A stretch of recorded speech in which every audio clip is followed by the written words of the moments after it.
نستعينه ونصلي على رسوله الكريم أما بعد ثم قال الشهداء خمس. پھر کہا کہ شہید 5 ہیں. المطعون شہید، طاعون سے مرنے والا شہید ہے. والمبتون شہید، اور پیٹ کی مرنے والا شہید ہے. والغریق شہید، اور ڈوب کر مرنے والا شہید ہے. وصاحب الحدم، اور عمارت کے نیچے آ کر دب جانے والا شہید ہے. والشہید فی سبیل اللہ، اور شہید جو اللہ کے راستے میں مارا جائے. وقال لو يعلم الناس، اور کہا کہ اگر لوگ جان لیں ما فی النداء والصف الاول، کیا اجر ہے اذان اور پہلی صف میں. ثم لم يجدوا الا ان يستحموا علیہ، پھر وہ نہ کوئی طریقہ پائیں مگر یہی کہ اس پر وہ کرہ ڈالیں. لستحموا علیہ، البتہ وہ اس پر کرہ ڈالیں گے. شہید 5 ہیں. ویسے تو شہداء کی تعداد زیادہ ہے، جیسا کہ یہ حدیث جب اپنے مقام پر آئے گی تو وہاں پر انشاءاللہ تفصیل وضاحت کی جائے گی کہ شہید کتنے ہیں. لیکن اصل تو شہید اس بندے کو کہتے ہیں کہ جو اللہ رب العزت کے دین کی سربلندی کے لیے کوشش کرتے کرتے اپنی جان قربان کر دے، اس بندے کو شہید کہتے ہیں. لیکن شریعت نے اس کے سوا کچھ ایسی موتیں جو حادثاتی ہوتی ہیں یا ایسی مخصوص قسم کی بیماریاں، ان کو بھی شہید قرار دیا ہے.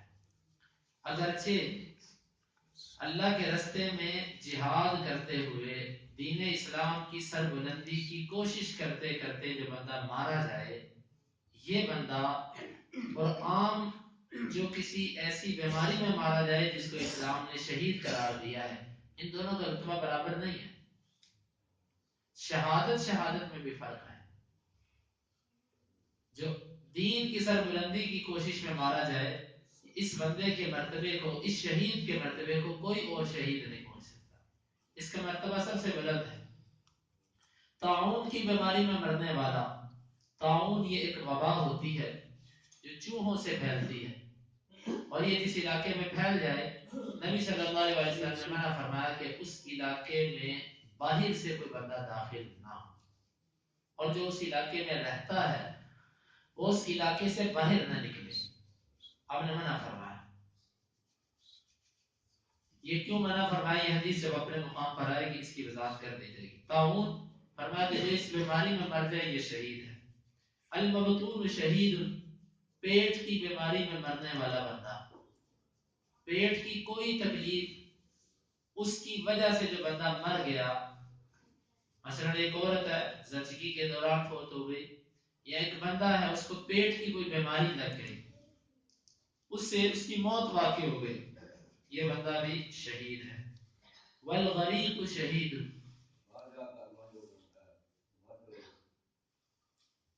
اور غرق ہونے والا بندہ، ڈوب جانے والا بندہ بھی شہید ہے. ایک بندہ ڈوب گیا، یہ بندہ شہید ہے. ڈوبنے سے مراد، دیکھیے یہ جو ساری باتیں آ رہی ہیں، طاعون سے مرنے والا، پیٹ کی بیماری میں مرنے والا، ڈوب کر مرنے والا. وصاحب الحدم، اور کسی عمارت کے نیچے دب جانے والا بندہ. اچانک سوئے رات زلزلہ آیا یا عمارت گر گئی، اس کے نیچے دب کر یہ بندہ مر گیا، یہ بھی شہید ہے. ان سب کے لیے ضروری ہے کہ یہ بندہ ایک تو مسلمان ہو. یہ مطلب نہیں کہ ایک کافر بھی ان بیماریوں میں مر جائے اور ہم اس کو شہید کہہ دیں. اور دوسری بات یہ ہے کہ اس کا عقیدہ درست ہونا چاہیے.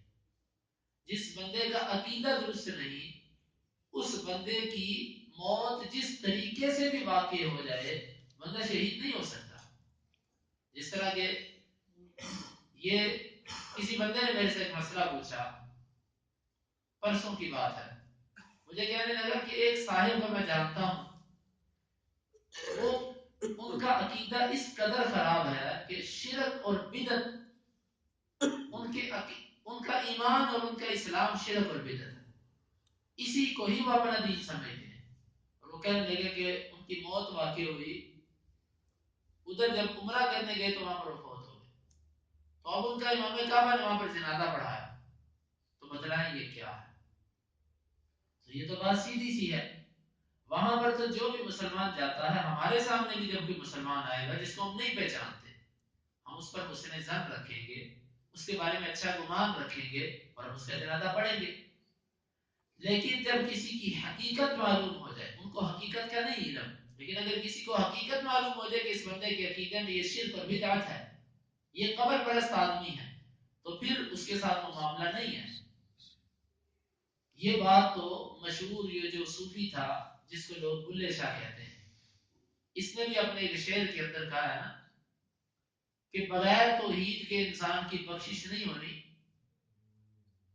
پامے مریے بچ مدینے، چاہے مدینے میں جا کر کوئی بندہ مر جائے توحید کے بغیر بخشش نہیں ہے۔ یہ بات تو ایک صوفی کو بھی سمجھ آتی تھی۔ تو جس بندے کا عقیدہ توحید نہیں ہے وہ جس طرح مرضی مر جائے اس کی موت کو شہادت نہیں کہا جا سکتا، اس کے لیے ضروری ہے بندہ مسلمان ہو، اس کا عقیدہ توحید والا ہو، کتاب و سنت کے مطابق ہو، وہ اگر ان حادثات میں مر جاتا ہے تو وہ شہید، اور پھر کام بھی اچھا کر رہا ہو، یہ نہیں کہ وہ کسی غلط کام کی خاطر نہر پار کر رہا تھا تو ڈوب گیا، لوگ کہنا شروع کر دیتے یہ شہید ہو گیا، یا اسی طرح کوئی غلط کام کر رہا تھا، عمارت اوپر سے گر گئی اور بندہ نیچے دب کے مر گیا، اور کوئی کہنا شروع کر دے کہ یہ شہید ہے۔ وہ شہید فی سبیل اللہ، اور اللہ کے راستے میں جب مارا جائے وہ شہید ہے۔ اللہ کے راستے میں کافروں سے لڑتے لڑتے یا دین کی سربلندی کے لیے کوشش کر رہا تھا، دین کے دشمنوں نے اس بندے کو اس میں کامیاب نہیں ہونے دیا، تو یہ بندہ بھی شہید ہے۔ اس کے لیے بھی نیت اور عقیدہ یہ ضروری ہے۔ جو بندہ باطل عقیدے کے ساتھ لڑتا ہے اس بندے کا معاملہ اللہ کے سپرد ہے۔ ہم قرآن اور حدیث کے مطابق جو اللہ احادیث میں جو صراحت آتی ہے اس کے مطابق بات کریں گے۔ اس بندے کا عقیدہ ایسا نہیں، اس کا معاملہ اللہ کے سپرد، اللہ چاہے اس کو معاف کر دے، اللہ تعالیٰ چاہے اس کو سزا دے۔ اور پھر آگے فرمایا کہ اگر لوگ جان لیں کہ اذان کے اندر اور پہلی صف میں کتنا اجر ہے، اور پھر یہ آپس کے اندر پرچیاں ڈالیں، قرہ ڈالیں کہ پرچیاں ڈالو، جس کا نام نکلے گا وہ اذان دے گا، اور جس کا نام نکلے گا وہ پہلی صف میں کھڑا ہوگا۔ اتنا اجر ہے پہلی صف کے اندر کھڑے ہونے کا اور اذان دینے کا۔ اشارہ اس بات کی طرف ہے کہ جلدی آنا، مسجد کی طرف جلدی آنے والا بندہ، اس کی فضیلت کا ذکر کیا جا رہا ہے۔ اور فرمایا کہ اگر یہ کوئی جان لے کہ ما فی تحجیر، جلدی آنے میں کیا فضیلت ہے، تو یہ اس کی طرف سبقت لے جائیں، ایک دوسرے سے آگے نکلنے کی کوشش کریں۔ اگر ان کو پتا چل جائے کہ مسجد میں نماز کے لیے جلدی آنے میں کتنی فضیلت ہے، یا دوپہر کے لیے جلدی آنے میں کتنی فضیلت ہے، اور اگر ان کو پتا چل جائے کہ صبح اور عشاء کی نماز میں کیا فضیلت ہے، تو یہ اس کو ضرور آئیں، چاہے ان کو گھٹنوں کے بل گھسٹ کر آنا۔ امام بخاری نے یہ باب اس لیے قائم کیا کہ ہر نماز کے لیے جلدی آنے میں فضیلت موجود ہے۔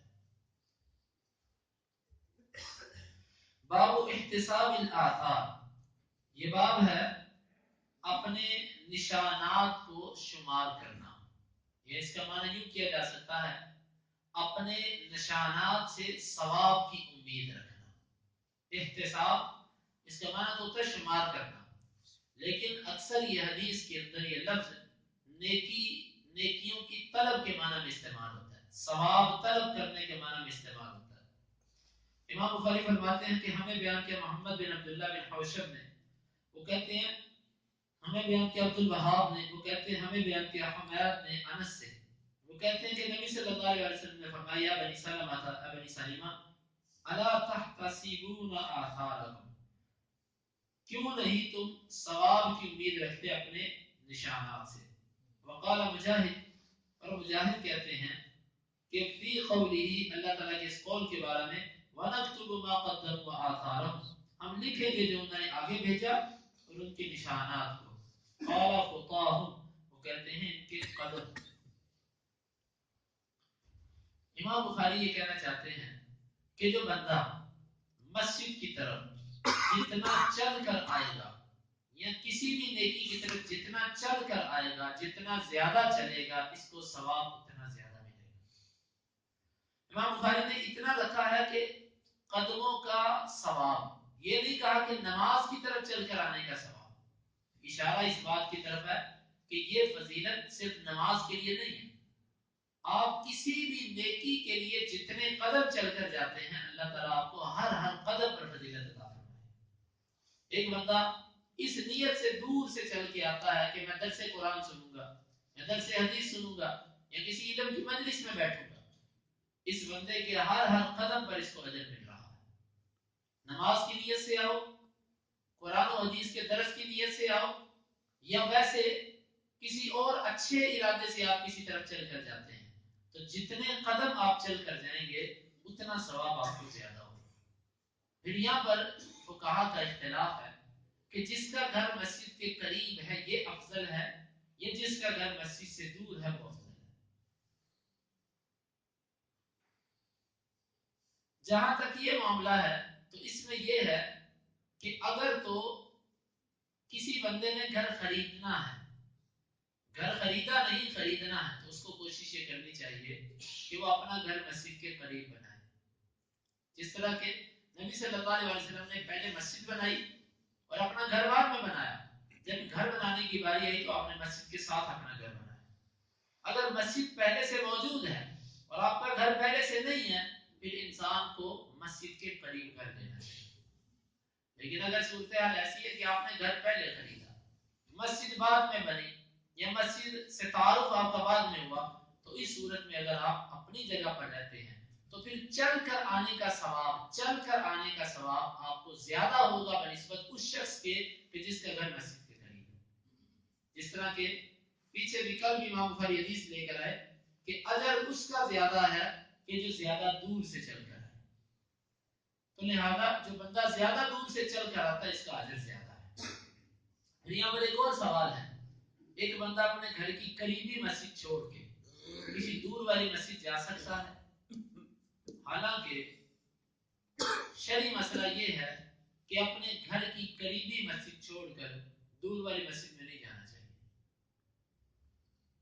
یہ افضل ہے، بہتر ہے قریبی مسجد چھوڑ کر دور نہ جائے. ہاں اگر اس کے ساتھ کچھ اور مقاصد ہوں، مثال کے طور پہ آپ کسی دور والی مسجد میں اس لیے جاتے ہیں کہ وہاں پر درس ہوتا ہے، یا دور والی مسجد میں اس لیے جاتے ہیں کہ وہاں پر نماز اچھے طریقے سے پڑھائی جاتی ہے، یا اس لیے آپ جاتے ہیں کہ بھئی ادھر لوگ ذرا سلجھے ہیں، نماز عبادت ذرا اچھے طریقے سے ہو جاتی ہے، اس مسجد میں جاتے ہیں پریشانی ہے، لوگ آپس میں باتیں کرتے ہیں، یا آپ ان وجوہات کی بنا پر اگر آپ کسی دور والی مسجد میں جاتے ہیں تو اس میں کوئی حرج نہیں.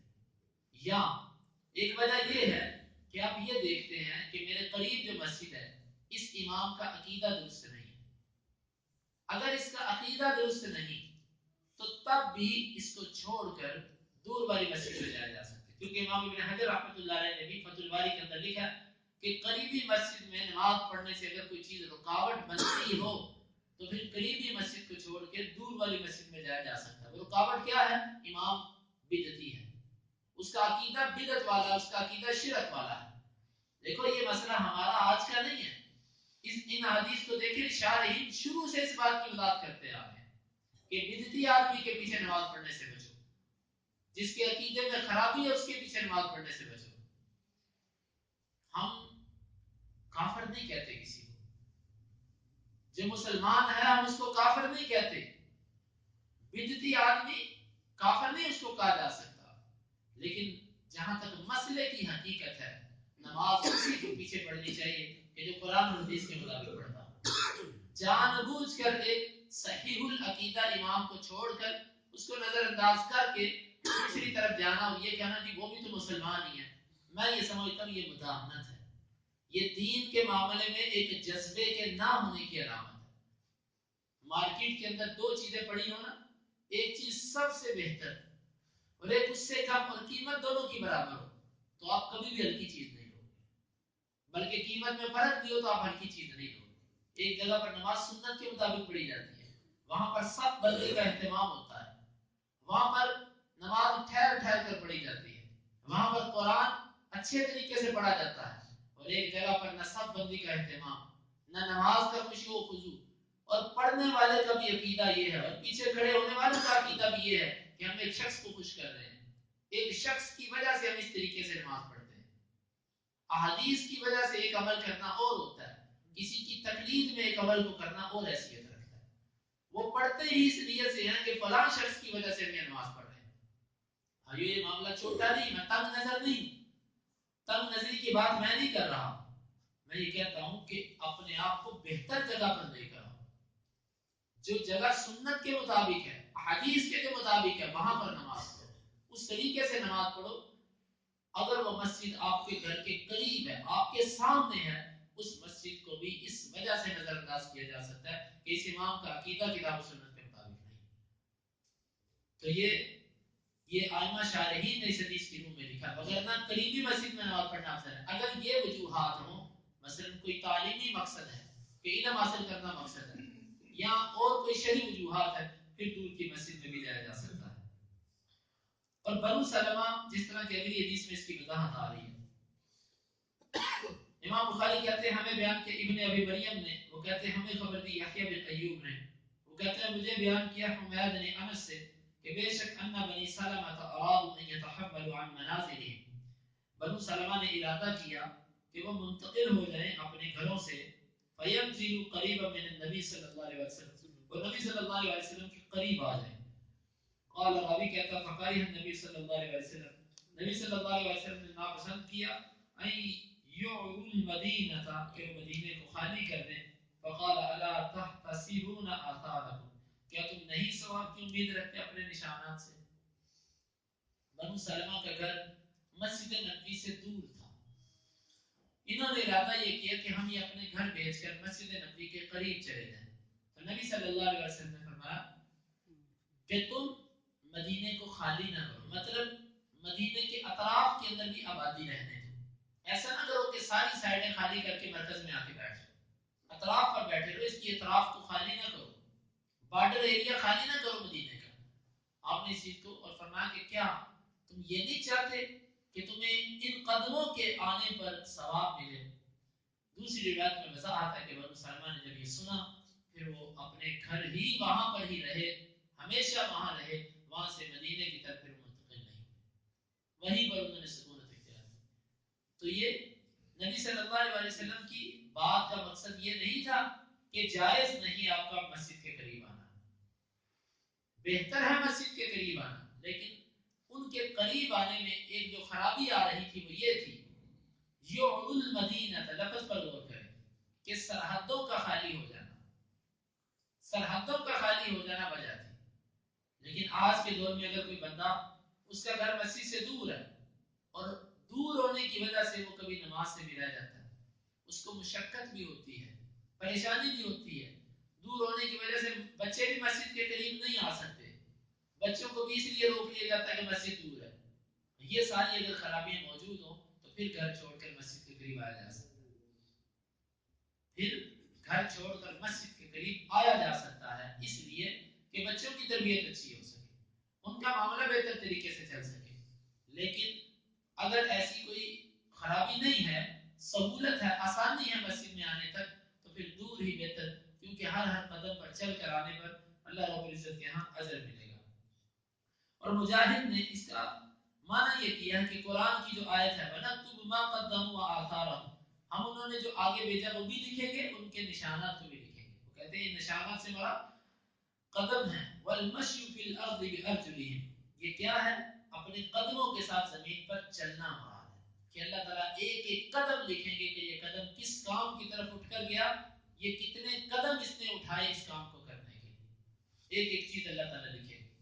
اور اشارہ اس بات کی طرف ہے کہ اس آیت کا شان نزول بھی بنو سالمہ کا یہ واقعہ ہے، یہ انصار کا ایک قبیلہ تھا جنہوں نے یہ ارادہ کیا، تو اللہ تعالیٰ نے یہ آیت نازل کر دی وَنَكْتُبُ مَا قَدَّمُوا وَآثَارَهُمْ۔ اللہ رب العزت سے دعا ہے کہ اللہ تعالیٰ کتاب و سنت کو سمجھنے کی اور اس پر عمل کرنے کی توفیق عطا فرمائے۔ اللهم انفعنا بما علمتنا علمنا ما ينفعنا وزدنا علما. اللهم اقسم لنا من خشيتك ما تحول به بيننا وبين معصيتك، ومن طاعتك ما تبلغنا به جنتك، ومن اليقين ما تهون به علينا مصائب الدنيا. متعنا اللهم بأسماعنا وأبصارنا وقواتنا أبدا ما أحييتنا، واجعله الوارث منا، واجعل ثارنا على من ظلمنا، ولا تجعل مصيبتنا في ديننا، ولا تجعل الدنيا أكبر همنا ولا مبلغ علمنا، ولا تسلط علينا من لا يرحمنا. وآخر دعوانا